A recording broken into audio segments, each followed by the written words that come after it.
Well, it was a busy week on and off the field in the NFL. Last night, we saw a rematch of Super Bowl 55 as the Kansas City Chiefs defeated the Tampa Bay Buccaneers 41-31. Patrick Mahomes dazzled, throwing for 3 touchdowns and roughly 250 yards.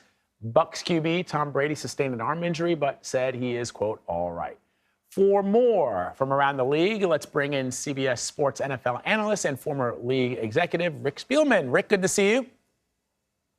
Yeah, thanks for having me on this morning. It was an exciting weekend for football, that's for sure. Yeah, so let's talk about the news that everybody was talking about last week. Miami Dolphins quarterback Tua Tagovailoa.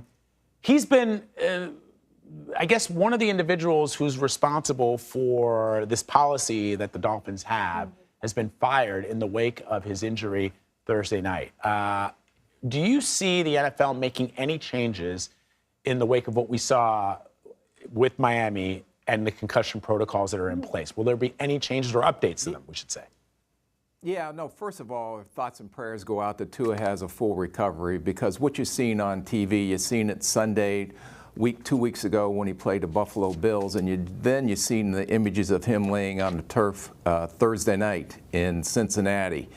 And I know the NFL and the NFLPA, and I've served on a lot of committees with the NFL and league office, that player safety is our number one and was our number one and will continue to be the number one priority between the NFL and NFLPA. So what I think they will do is enhance what the protocol is for concussion diagnosis. It's called, what they're talking about is gross motor instability. And how do you identify that? Because they have independent doctors on these sidelines that takes the team doctors away that are supposed to make the determination on these type of concussions.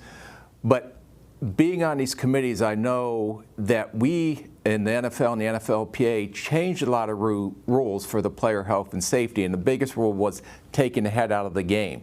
And when you seen the hits on Tua, they were legal hits. He was not hitting the head. Where he got his concussions was when his head bounced off the turf both times. So hopefully they will come up with some new diagnosis on what will disqualify a player automatically if they notice what we noticed with Tua.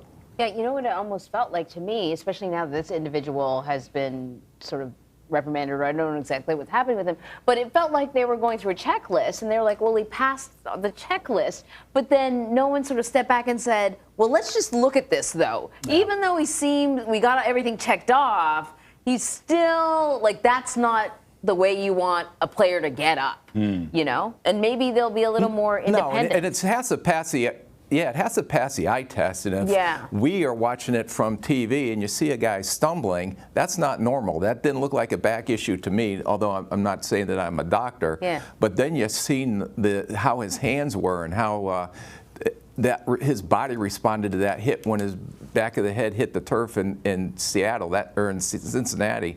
That's scary, and hopefully that'll get cleaned up in a hurry. So speaking of another player with a health issue, J.J. Watt announced that he went into AFib earlier this week. They actually had to shock his heart to get it back into the proper rhythm, and then he played on Sunday. So what's going on with that? How's he doing? Yeah, from what I understand, he's doing well, and I know that if he was not able to play on Sunday, and again, I'm not a medical expert, but when they shocked his heart back into rhythm, they cleared him to play. And you have to remember, these players that we watch sacrificing body parts in their bodies on Sundays, unless you tell them they can play, most of these guys are going to go out there and give it their all on Sundays, because that's what they're wired to do. So he got cleared to play, and it was amazing to watch him play Sunday, because he had an impact in that game, and actually a lot of his plays that he made on the field Sunday helped Arizona beat the Carolina Panthers. Let's talk about the NFL and the game in London this weekend. The Saints missed a last-second field goal, came up short against the Vikings. Your takeaway? Yeah, what a great way to start a Sunday morning. I'm usually watching the Premier League in English soccer, but to have an NFL game on at 9:30 Eastern Time on Sunday was fantastic, and it was a great showing. When you looked at the Minnesota Vikings, the number one question going into that game was, can they get Justin Jefferson going again? Because he's been struggling the past 2 games, and they were able to figure that out. Where Minnesota does have to improve is they created 2 turnovers, and they actually converted a 4th and 2 off a fake punt, but only got 9 points off of that. And then you look at the New Orleans Saints, who their defense was giving up the 7th most rushing yards in the NFL going into this game, and they really did a great job bottling out Dalvin Cook in the Minnesota Vikings run game.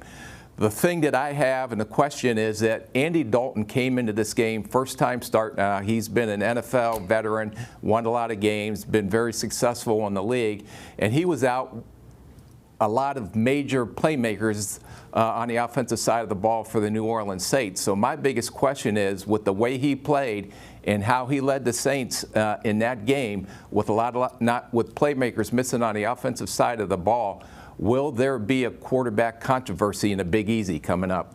All right, will there be? Rick, thank you very much. Thanks for having me on. Trauma.